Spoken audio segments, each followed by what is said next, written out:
السلام علیکم ورحمۃ اللہ وبرکاتہ۔ بسم اللہ والصلاة والسلام علی رسول اللہ، اما بعد، اعوذ باللہ من الشیطان الرجیم۔ کنتم خیر امہ اخرجت للناس تأمرون بالمعروف وتنہون عن المنکر وتؤمنون باللہ۔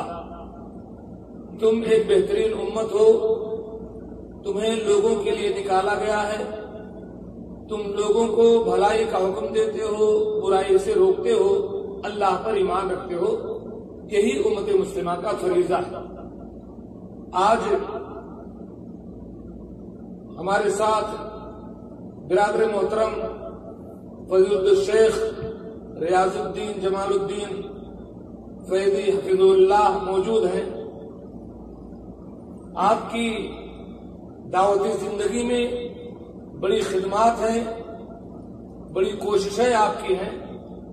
ان خدمات اور کوششوں کو انہوں نے کیسے اپنے آپ کو ایکٹیو کیا، کیسے تیار کیا، تو ایک مختصر سے انٹرویو کے ذریعے میں آپ کے سامنے اس چیز کو لانا چاہتا ہوں۔ شیخ ریاض الدین صاحب سے پہلے آپ یہ بتائیں گے شیخ کہ آپ کا اپنا نام، اپنے والد صاحب کا اور اپنا بیک گراؤنڈ آپ کا کیسا ہے؟ السلام علیکم ورحمۃ اللہ وبرکاتہ۔ الحمدللہ رب العالمین والصلاة والسلام علی سید الانبیاء والمرسلین، اما بعد۔ اللہ رب العزت کی تعریف و توصیف کے بعد درود و سلام نازل ہوں محمد رسول اللہ صلی اللہ علیہ وسلم۔ مجھ ناچیز کو شیخ عبدالاحد برکت اللہ محمدی نے جس چیز کے لیے دعوت دی ہے، یقیناً میں اس لائق نہیں ہوں، لیکن پھر بھی میری زندگی کے جو مختصر حالات ہیں، میرا جو بیک گراؤنڈ ہے اور تعلیمی ابتدائی تعلیم سے لے کر کے اب تک جو میرے ساتھ مرحلہ پیش آیا ہے، میں اسی چیز کو جو ہے نوٹ کرا رہا ہوں۔ میرا نام ریاض الدین جمال الدین فیضی ہے۔ ہمارے والد محترم اور ہمارے دادا جد امجد رحمہ اللہ دونوں ہی ایک پڑھے لکھے عالم تھے، عالم بعمل تھے الحمدللہ۔ اور والد محترم نے ہم تمام بھائیوں کو اس بات پر جو ہے تعلیم دینے پر توجہ دی، اور اسی کے پیش نظر وہ کہیں باہر دنیا میں نہیں گئے کہ کہیں ہمارے بچے تعلیم سے محروم نہ ہو جائیں اور دینی تعلیم سے خاص طور سے دور نہ ہو جائیں۔ اسی لیے ہمارے جتنے بھائی ہیں الحمدللہ سب آپ دیکھیں گے اکثر عربی علوم سے وابستہ ہیں۔ کوئی ڈاکٹر ہے، کوئی ماجسٹر ہے، کوئی عالم میں سلفی ہے، کوئی فیضی ہے، اور اکثر و بیشتر فیضی ہے۔ اور والد محترم نے بچپن سے ہی ہم تمام بھائیوں کو تعلیم دی ہے۔ مجھے یاد آتا ہے کہ جب ہم چھوٹے تھے تو اس وقت ہمارے دادا رحمہ اللہ ہم لوگوں کو یسرنا القرآن اور ابتدائی کتابیں پڑھایا کرتے تھے اور پڑھاتے تھے، لیکن اوپر جب پہنچے ہم درجہ 1 2 3 4 تو پھر والد محترم پڑھانے لگے، اور درجہ 7 8 تک والد صاحب نے اپنی نگرانی میں ہم کو تعلیم دی۔ اور اس دوران میں ہر ایک چیز کی تعلیم دی، یعنی تعلیم کے ساتھ ساتھ تربیت کا بھی خاص طور سے خیال رکھا، اور اس طرح سے درجہ 7 8 تک اپنے پاس رکھ کر کے ہم کو پڑھایا۔ جب ہم بڑے ہو گئے، تھوڑا سا اب سوچا والد صاحب نے کہ اعلیٰ تعلیم کے لیے اوپر بھیجیں، تو ہمیں لے جا کر کے سن 1993 میں جھنڈا نگر جامعہ سراج العلوم السلفیہ میں داخلہ کروا دیا، جہاں میں نے 2 سال تک تعلیم حاصل کی۔